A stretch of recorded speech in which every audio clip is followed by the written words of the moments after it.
Today we're going to talk about optimization problems. And the key idea with optimization problems is to set up and solve the optimization problem.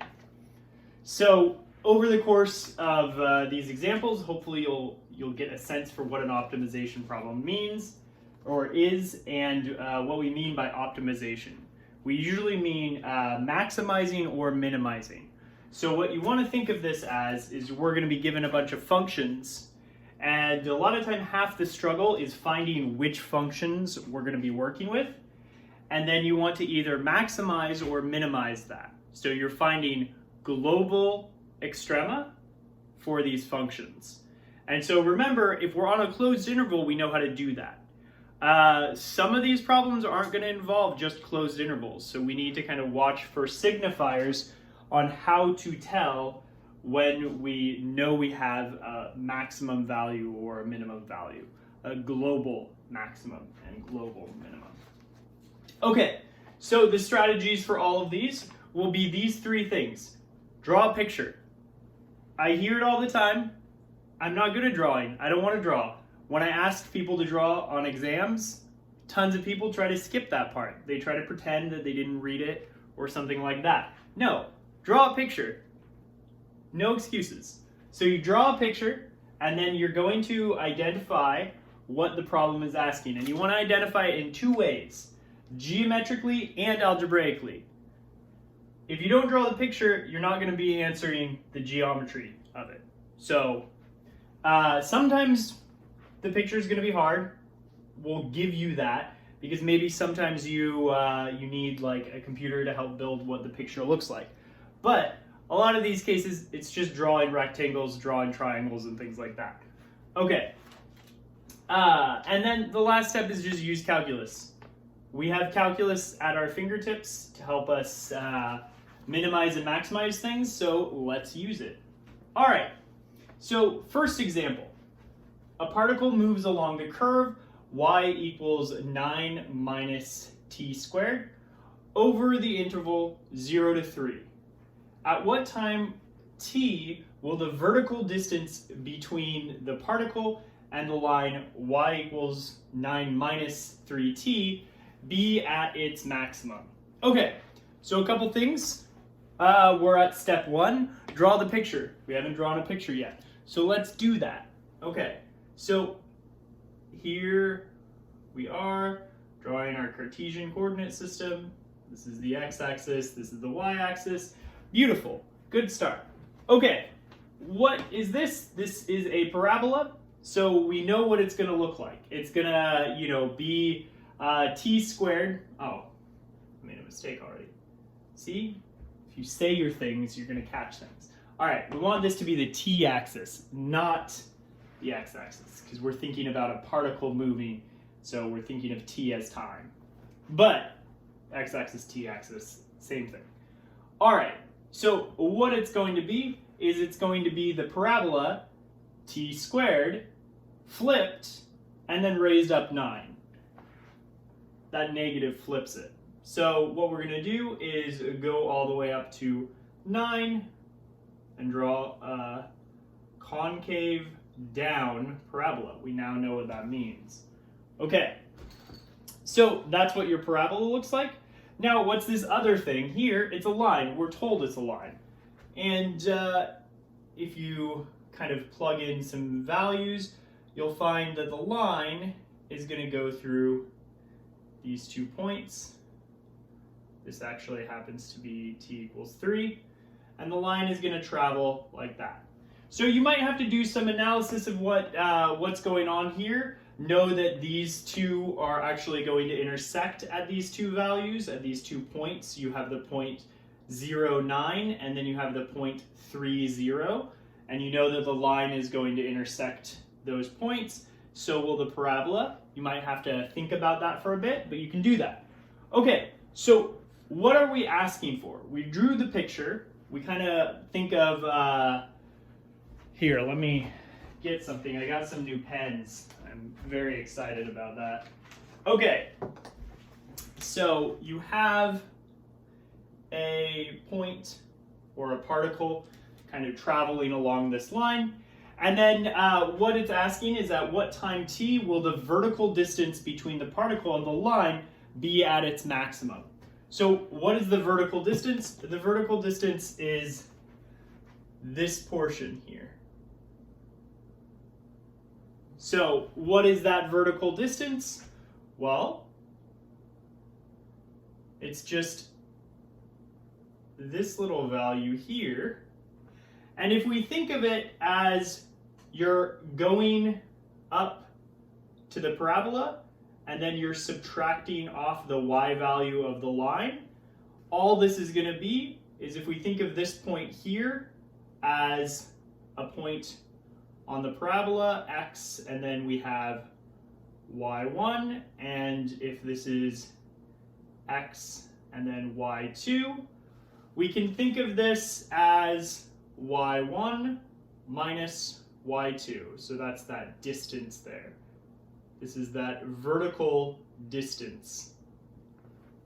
And what is y1? Well, y1 is just the y value of the parabola. Y1 is just going to be 9 minus t squared. And y2 is just this line, 9 minus 3t. And so what we're going to get is we're going to get that the vertical distance is going to be equal to 9 minus t squared minus 9 minus 3t, or negative t squared minus plus 3t. And yeah, these are t values. T. Okay. So what do you notice here is you notice that this is the vertical distance, and now you can think of the vertical distance as a function of t. Given a certain time, I can tell you exactly what that distance is. It's just this value here. Okay, so that's all good. So what have we done? We've drawn our picture, and we're starting to identify what the problem is asking. Well, the problem is asking for, along these values, from 0 to 3, you can see that distance changing. It starts off small, it actually starts off at 0, and then it gets a little bit bigger, and then it kind of closes up again. So what the question is asking is, when is this maximum? At what time? Another way of thinking about it, algebraically in terms of functions, is when is this maximum? So we can think of it in those terms too. So when is this function maximum? Okay, so now we're at kind of step 3. We get to use calculus. How do we figure out when a function is going to be maximum on a closed interval? Well, we have a strategy for that. You find its critical values, and then you compare those with the endpoints, 0 and 3 in this case, and we just choose the maximum one. And what this is asking for is the time, so we actually want that t value in the end. We don't want the maximum distance, although we can find that too. We just want the t value. Okay, so v d t, if we take its derivative, we're going to get negative 2t plus 3. And if we set that equal to 0, you're going to get t equals 3/2. So that's kind of in the middle here. And maybe you would have guessed that, maybe not, I don't know. But that looks to be where it's going to be maximum, and that makes sense. And again, we still have our endpoints. So t equals 0, t equals 3, these are the endpoints. And this is the critical number. And so technically, if we wanted to answer our question, we would have to check the different values, the critical number value and the endpoints, and see which one gives us the highest point, the most maximum value, and compare all of them. But if you look at this function, vertical distance of t, and you plug in 0, notice you're going to get 0. And if you plug in 3, you're also going to get 0. You can kind of do that calculation real quick.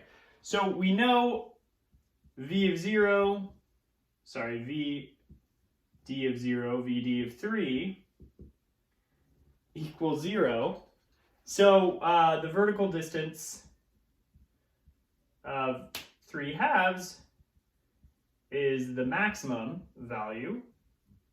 So we have that t has to be 3/2. That is the answer to the question. Okay, so again, 3 steps. We drew our picture, we identified what it was asking us to do, both geometrically, we kind of drew in what needed to be maximum there, and algebraically, we found a function that related to that picture, and we said, when is this max? And then we used calculus to determine that because we know how to do that now. Okay, so I'll be back with another example. Okay, so example 2, we have that a cylindrical can is made to hold 0.34 liters, which is about 12 ounces, so you can think of it like a soda can, of liquid. Assuming it's made uniformly of the same material, say aluminum, find the dimensions that will maximize the cost to manufacture this can. Okay, so what we're going to assume is, here's the solution. We're going to assume, and we're going to draw our picture, that it's a cylinder like this.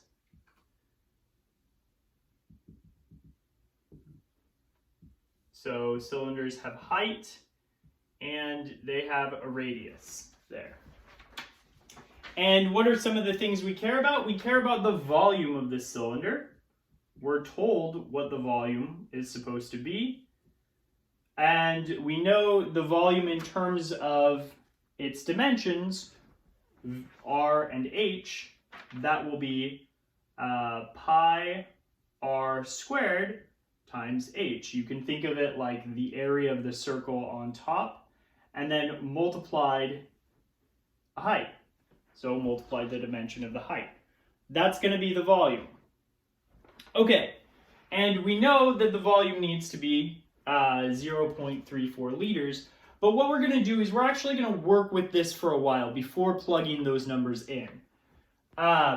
Okay, so now here's the weird thing, is assuming it's made uniformly of the same material, find the dimensions that will minimize the cost to manufacture this can. So we kind of have to interpret what that means. And that's where we get to identify the problem. So the next step, we drew our picture, now we get to identify the problem. So what is influencing the cost of this thing? Well, the cost is going to be how much material I need to build it. Assuming I have machines that can build cans, and they can build cans of any size, and it's not going to affect anything. What I'm actually talking about is, what's the surface area of this can? So what I want to do is I want to minimize the surface area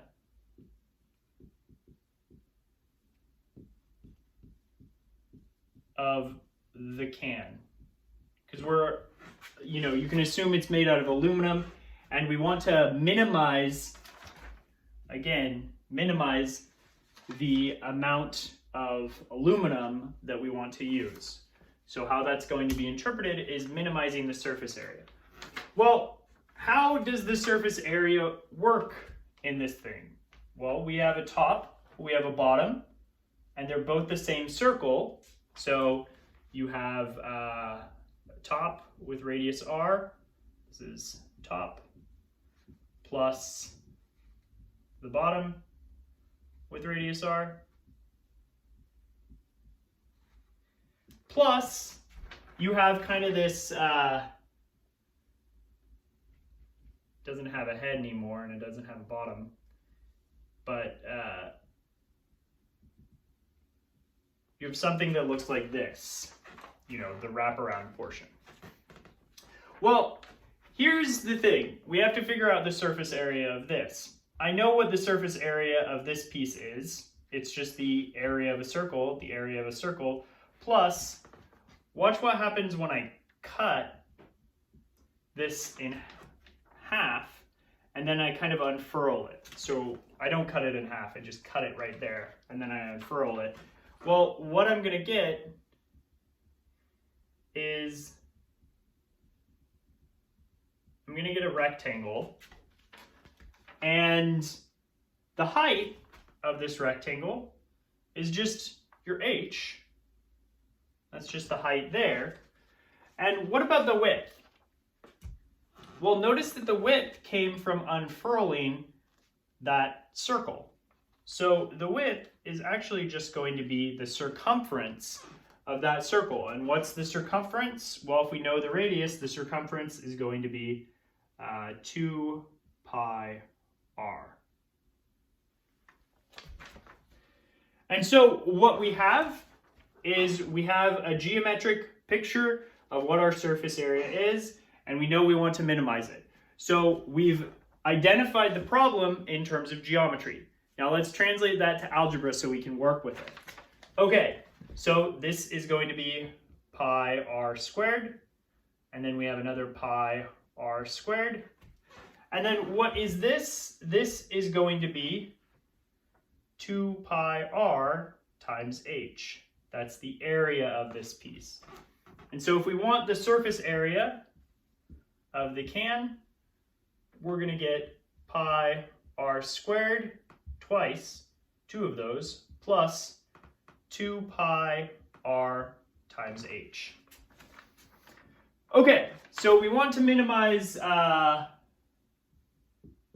this value.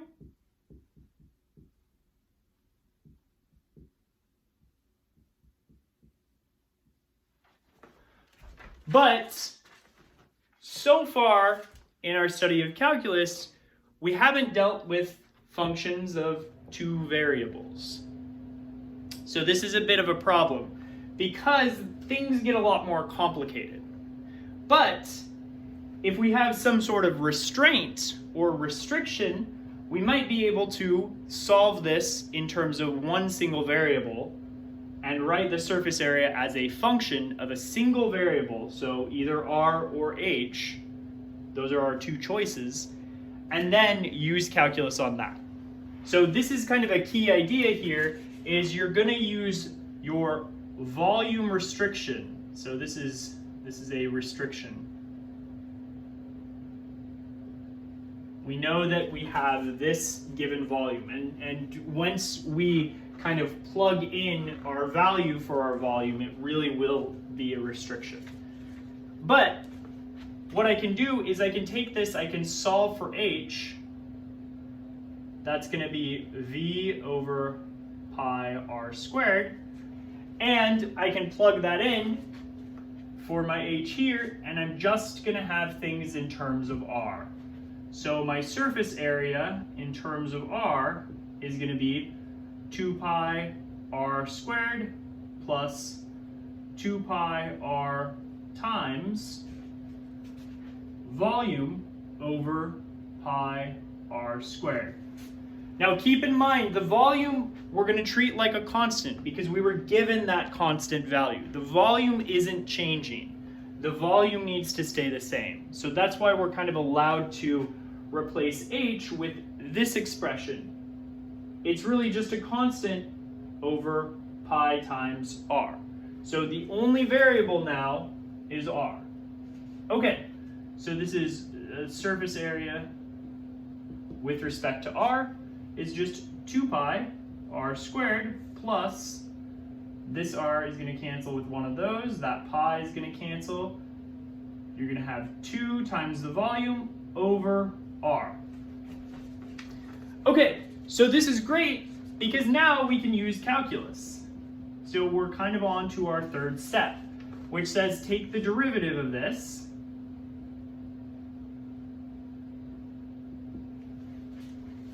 and I can take the derivative. I'm going to get 4 pi r plus, this is the same thing as 2v times r to the negative 1. So I'm going to get negative 1 times 2v r to the negative 2.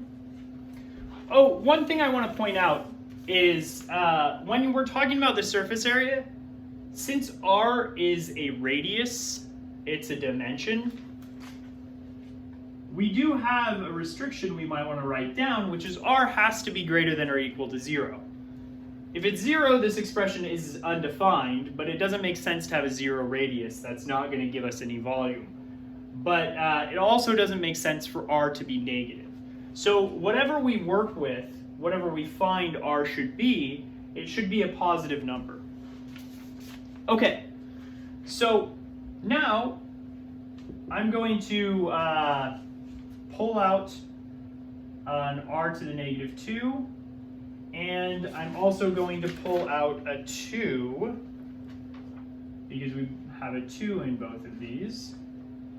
And then what I'm going to be left with is, since I pulled out r to the negative 2, this becomes r to the positive 3, since it's r to the 3, so I have 2 pi r to the 3. And then here, what's left? I took out that 2, I didn't take out the negative, and I took out the r to the negative 2, so I'm left with minus v. Okay, so this is the derivative of my surface area with respect to r. Now, if I set this equal to 0, I can find my critical numbers. Well, my critical numbers are where it's going to be undefined and where it's going to be 0. It's undefined when r is 0. That's going to give you an undefined number. But we're not worried about that. Remember, we're worried about positive r. So don't worry about that. Now, it's going to be equal to 0 when this piece is equal to 0. 2 pi r cubed minus v is equal to 0. So that means r cubed is going to be v over 2 pi, which tells you that r is going to be equal to the cube root of v over 2 pi. All right, so this is good. We've found what our r is that minimizes this value. Now, what you might be thinking is, well, how do I know that this is actually a global minimum value for the surface area when I plug this in? Well, notice that here's something. So if I'm thinking of r values that are greater than 0, so this is my r axis, and I look at the derivative of the surface area, and I look at this value, r equals cube root v over 2 pi. Okay. Well, if we study what's happening here, because this is cube root of r, if we plug in anything smaller than this, then you're going to get 2 pi times that smaller thing minus v, and you're going to get something smaller than 0. So this is going to be negative on this interval. And if we choose something a little bit larger, then this term here is going to be a little bit larger than v. So you're going to get that this is positive. So what this is saying is on this interval, your original function is decreasing, decreasing, decreasing until it hits here, and then it starts increasing, increasing, increasing, and it never stops increasing. And on this, it's always, always decreasing, and then after this point, it's always increasing. So we have to be dealing with a global minimum value. I may have said maximum earlier. Remember, we're looking for a minimum. It decreases, and then it starts increasing. There are no other increases or decreases just at this value. So that means that this is the lowest point that it ever goes. And everywhere after that, it's going to get really much bigger. So we know this is the surface area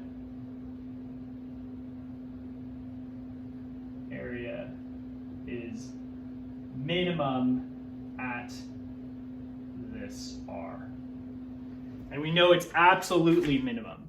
Even though we don't have a closed interval, even though the interval we're talking about is actually the interval from 0 to infinity, we know this one has to be minimum.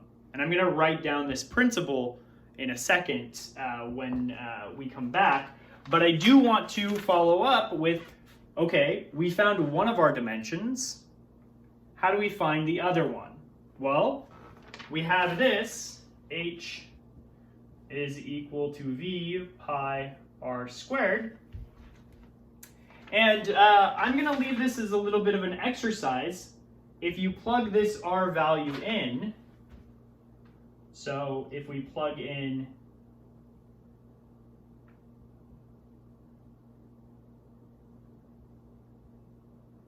the cubed root of v over 2 pi squared, all of that squared, to this value, what you actually end up getting is you get 2 times the cube root of v over 2 pi, which is actually just going to be 2 times this r value here. So the r value should be equal to this, and the height should be twice that. Okay, so this takes a little bit of work. All right, so what do we do now? Well, now we have to remember that we were given an actual value for the volume. But this is neat because now we know what the radius is given any specific volume. We know what the radius should be, and we know what the height should be. But if the volume is equal to 0.34 liters, which is the same thing as 340 milliliters, which is the same thing as 340 centimeters cubed. I actually had to look that up because I don't remember all of that unit stuff. That's a little embarrassing, but there you have it. Yeah, so you have that conversion, and now we can plug this in and get what the radius should be. So the radius should be the cubed root of this number, 340, over 2 pi, or the cube root of 170 over pi. And then the height is just twice that, 2 times the cube root of 170 over pi. And whatever those numbers are. But remember, these are the exact values. So on exams and things like that, that's what I'm going to ask for. So as promised in the last example, we used this idea to determine that we had a global extrema. So the idea was we found a critical point on a continuous function, and what we determined was at that critical point, we saw that our derivative was always negative before it and always positive after it, and so the function was decreasing until that point and then increasing after that point. And so we were able to determine that that value you get when you plug that into our function, that's an absolute minimum.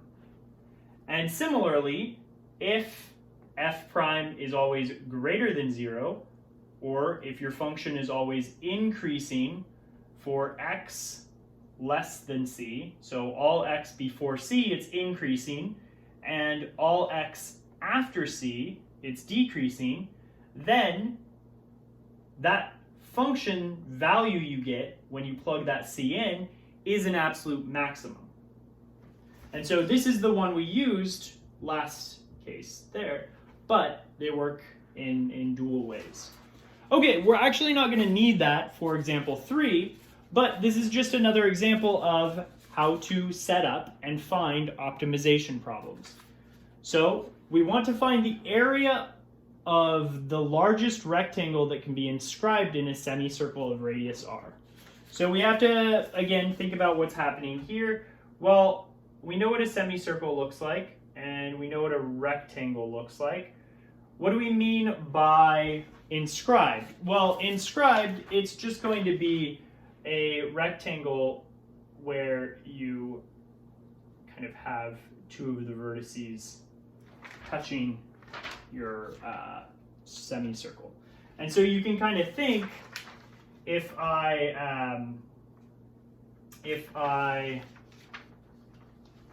and they want to be touching in kind of this symmetric way. So you could think, if I kind of shorten the distance here, I can get a different rectangle, and so you want to kind of see that there. So what you're going to do is you're going to go out, pick some x value from 0 to r. So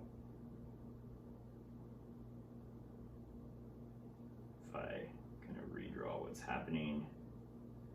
So you pick an x value, pick that x, between 0 and r, and then you go up, hit the circle, and then you go all the way across, hit the circle, and then drop down, you'll get your inscribed rectangle. And so what we want to do is we kind of want to vary over all of these choices of x. So what we're doing is x is running from 0 to r, to the radius of the semicircle. And that's kind of how you choose your rectangle. Okay, so we're talking about area of this rectangle. So the area is going to be just, well, we're going to have base times height, as we do with any rectangle. And if this is the choice of value x, then the base is just going to be 2 times x. And the height, well, the height is just going to be the y value on this semicircle. Well, what's the y value on the semicircle? Remember, it's going to be r squared minus x squared. And if you forget this formula, just remember you're solving for y given the circle value, y squared plus x squared equals r squared. We know that's the equation of the circle. And if you solve for y, you'll get plus or minus. Well, one of them corresponds to the top half. The other one corresponds to the bottom half. And so we only want to take the positive one because that's going to be y on top, as we've drawn our picture. You could draw it on the bottom and you could get the same answer. That's fine. You'll find that with these optimization problems, there are multiple ways to get to the answer. So technically there are multiple solutions, and that's perfectly fine, as long as we're all in agreement on what they say. Okay, so the height is just this y value here. So it's just going to be this thing, r squared minus x squared. Okay, so the area now is going to be 2x times the square root r squared minus x squared. And we can think of the area as a function of x now, because we have a 2, we have an x, we have a square root, there's an x, but r is just a constant that we were given. Perfectly fine. All right, and the r values, or the x values that we're working with, go from 0 to r. Remember, we're only on this closed interval from 0 to r. Okay, take the derivative. Product rule. So I'm going to get the derivative of the first function, 2x, times the second function. I'm actually going to write it as the second function I'm going to write as r squared minus x squared to the 1/2. Just rewrite it like that, because it'll make taking the derivative of it easier. And then plus the second, or the first function, times the derivative of the second function. So the derivative of the second function, I have to use the chain rule. So power rule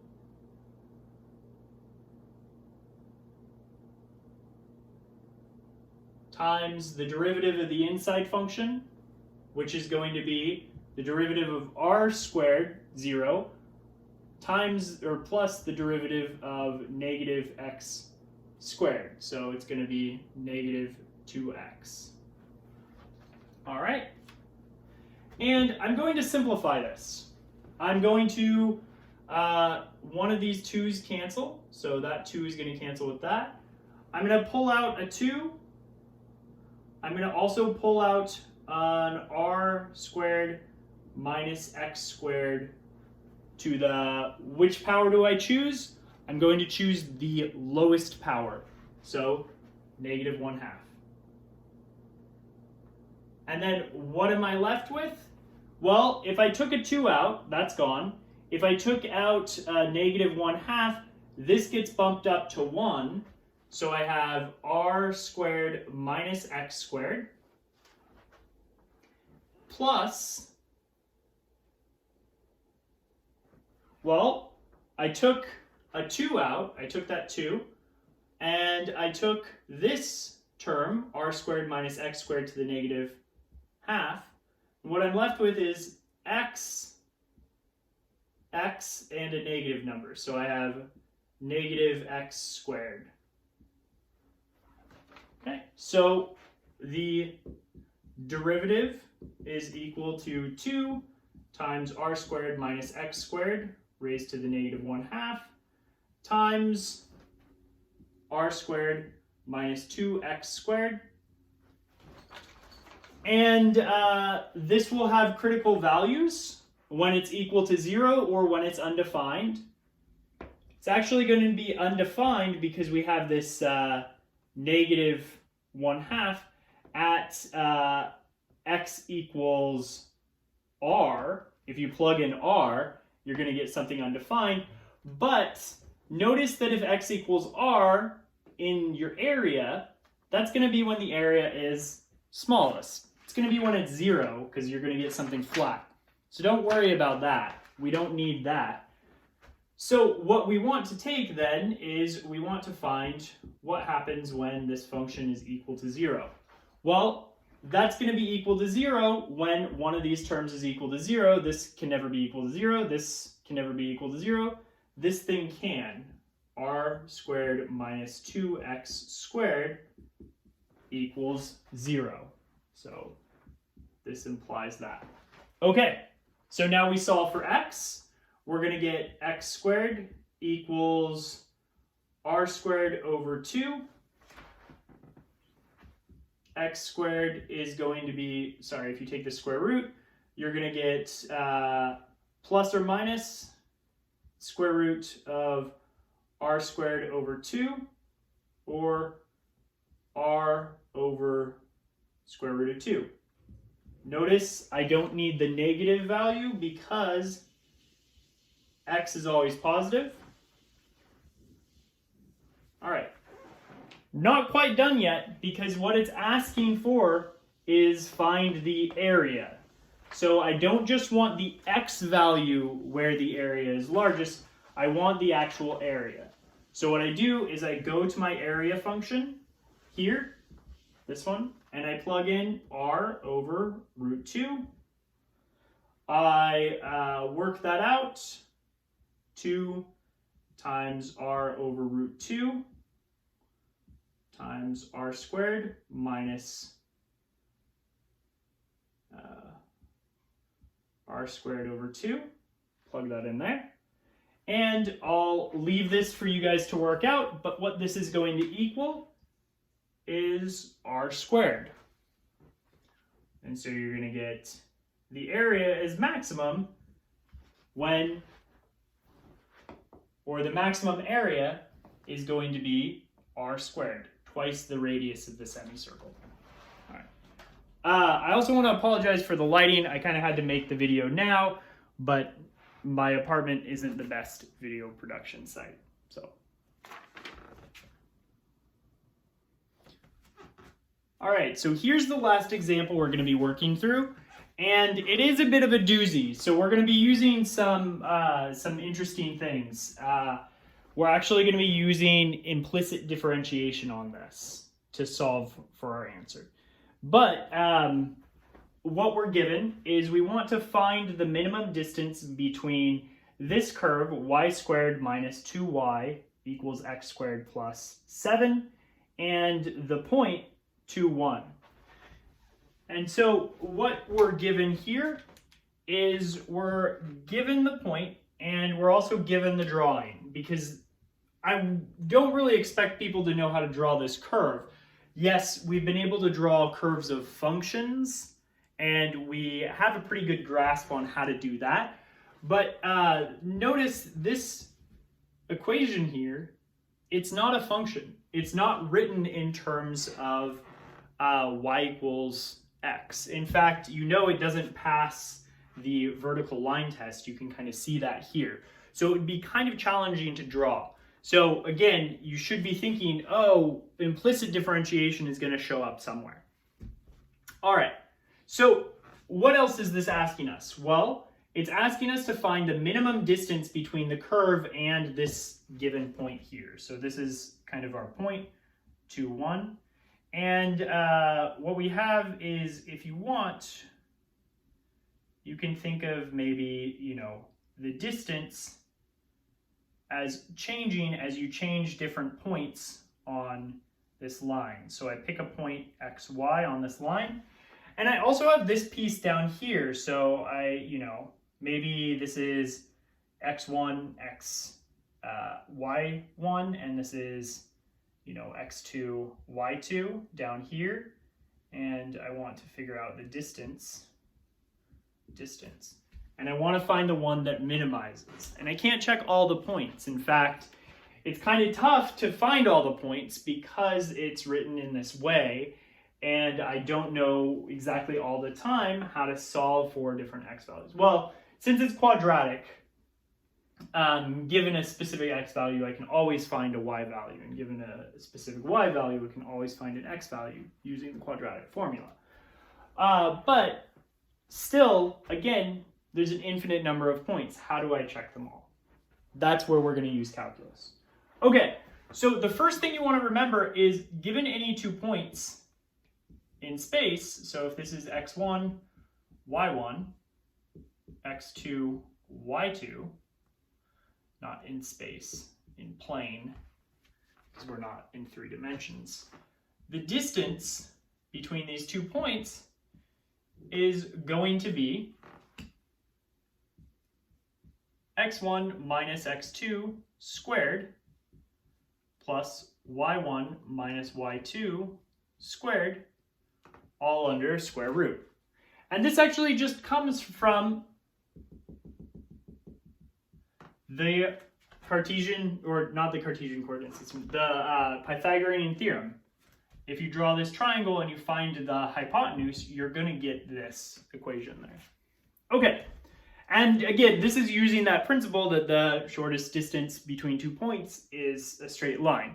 If there were buildings in the way, I would have to kind of zig and zag and find a different distance, but there are no buildings in the way. that might seem like a silly joke, but there is a geometry that's based on that called taxicab geometry. And so if you're interested, you can look that up. Taxicab geometry says that you can't, essentially make these straight lines. You have to like do these kind of boxy things. So there's a whole geometry of that, and that's interesting. And if you're curious, you can look it up. We're not going to talk about that today, other than what I've said. Anyway, so what we want to do is we want to minimize this. And when I say minimize this, well, I have one point.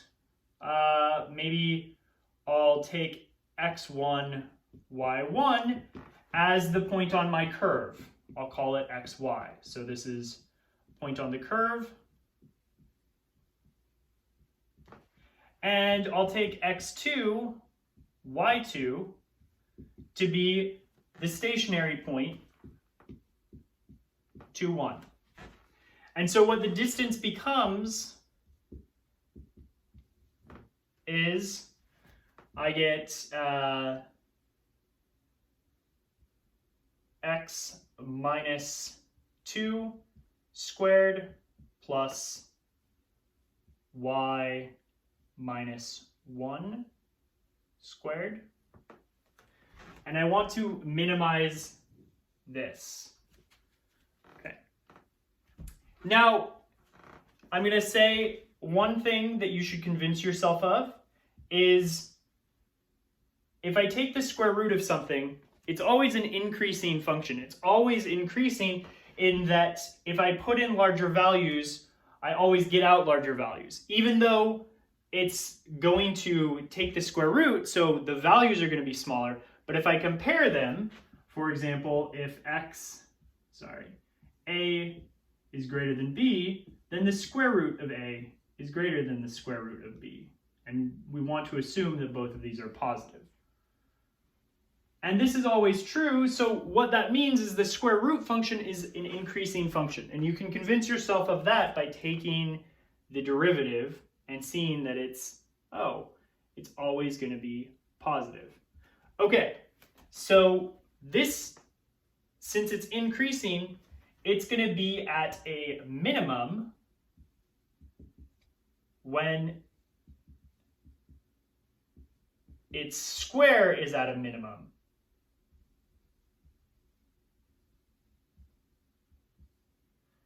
And its square is just going to look like this. Okay, distance squared is an easier function to work with because I don't have that square root. That's all I did there. So again, the minimum of the distance is going to be when what's inside is at a minimum. All right. Okay, so now I want to take d dx of both sides of this equation. And I just need to minimize this. So on one side, I'm going to have d dx of distance squared, whatever that function looks like. And on this side, I'm taking the derivative with respect to x of this. I'm going to be left with 2x minus 2. And the derivative with respect to x of this. Now I have to think of y implicitly as a function of x. So this is going to be plus 2y minus 1 dy dx. Implicit differentiation, so.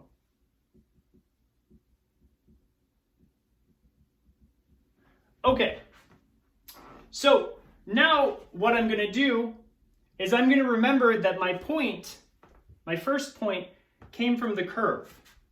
And I'm going to apply implicit differentiation on that curve.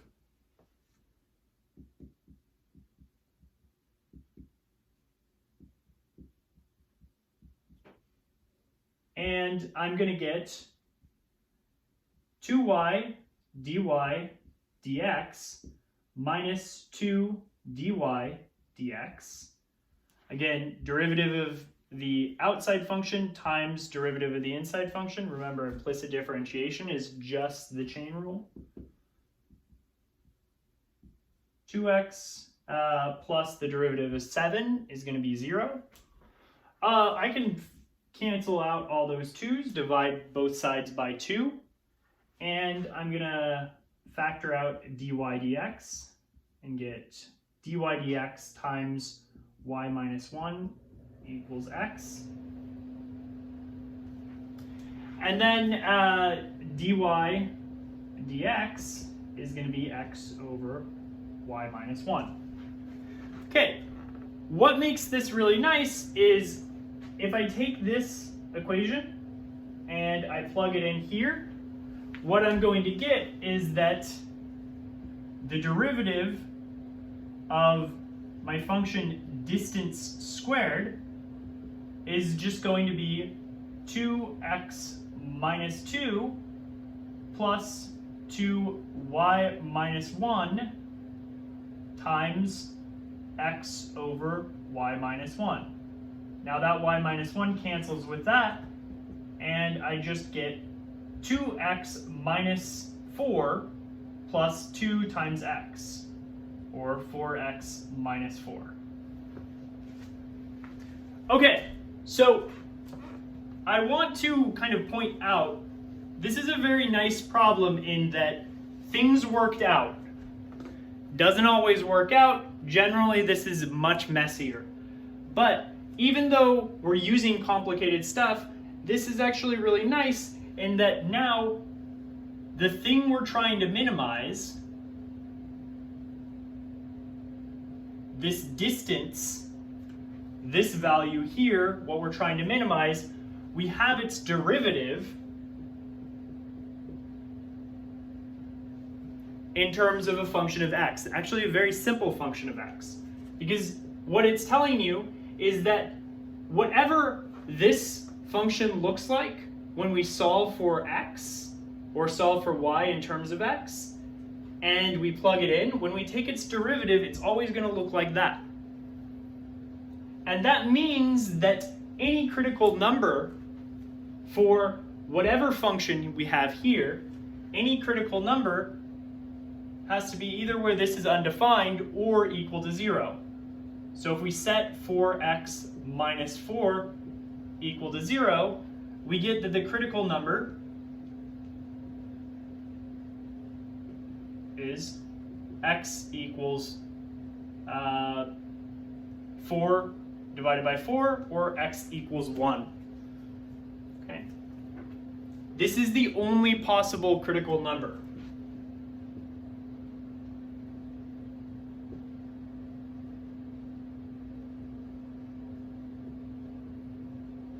And that's an important thing to point out because yes, y can be various functions of x. It can be anything and very strange values and very strange things. But for whatever choice of y we make in terms of x, you plug it into this thing, you get your distance equation, and you take the derivative of that, you're always going to get this function. It has to be that. Okay, so we found a critical number. We found the only critical number. And if we look at the derivative, yeah, before that value, if we kind of look at the derivative of the distance squared, dx, then before 1, it's going to be negative, and after 1, it's going to be positive. So that means that, yeah, the distance squared must be at a minimum at 1, a global minimum when x is equal to 1. And if the distance squared is at a global minimum when x is equal to 1, it means it's at a, or the distance, not just the distance squared, the distance is also at a global minimum. Remember, we talked about that. Okay, and if we look at our picture, it kind of matches with that. When x is equal to 1, that looks like the smallest value. Okay, so the last thing we want to do is we want to find that distance. Well, what we have to do is we have to take the value x equals 1, and we have to plug it into our curve and find the y values.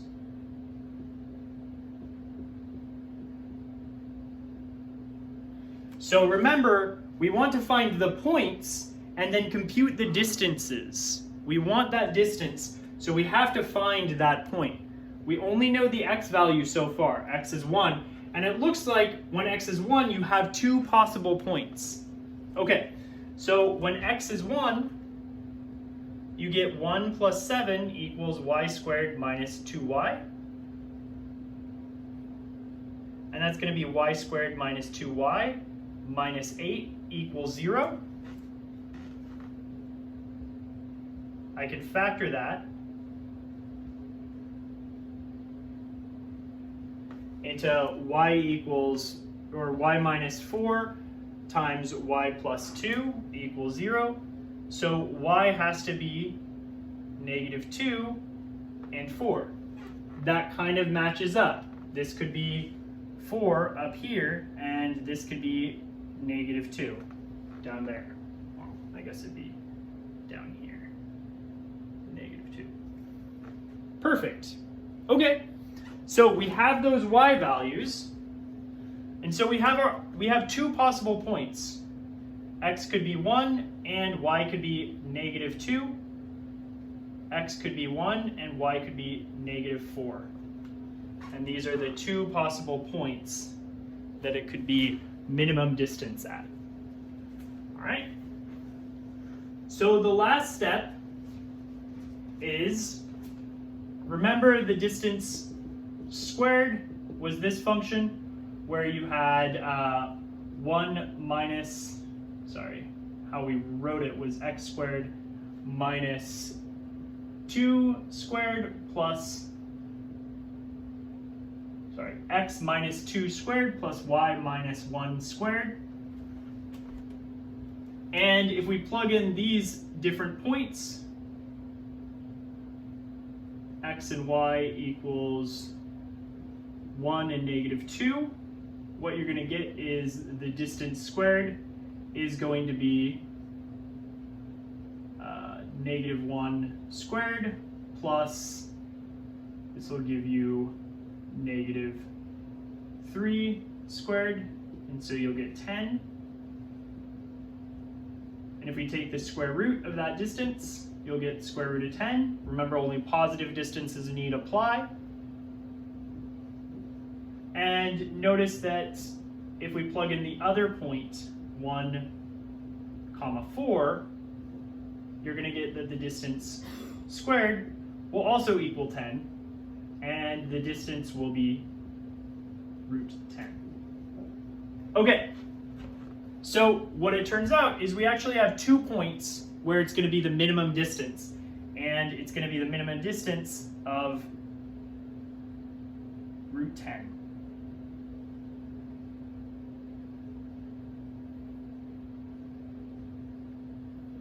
That's going to be where the distance is smallest. And this will be x equals 1. All right. So again, this is kind of a crazy example. There's a lot going on. But the principle was the same. We had to draw a picture. We had to figure out what was going on in terms of algebra. So we could apply calculus to it by taking a derivative. And yes, we used a lot of weird implicit differentiation, and we solved for some things and it worked out, but we also were able to do that. We were able to push through. Another thing to keep in mind is this is another example of where we used kind of global maximum and global minimum ideas on a non-closed interval. So remember, you kind of had this open interval. You had all of the possible kind of points on this, and we were still able to determine that the x value that is going to be minimal for the distance is when x is equal to 1. We were able to see that by looking at the derivative of the distance squared and seeing that it's always decreasing up to that critical number and then increasing after that. And that's for all the x values that it could be. So I hope you enjoyed that example as much as I did. If you didn't, This is probably a bit heavy for an exam, but you should at least kind of take away a couple things from it.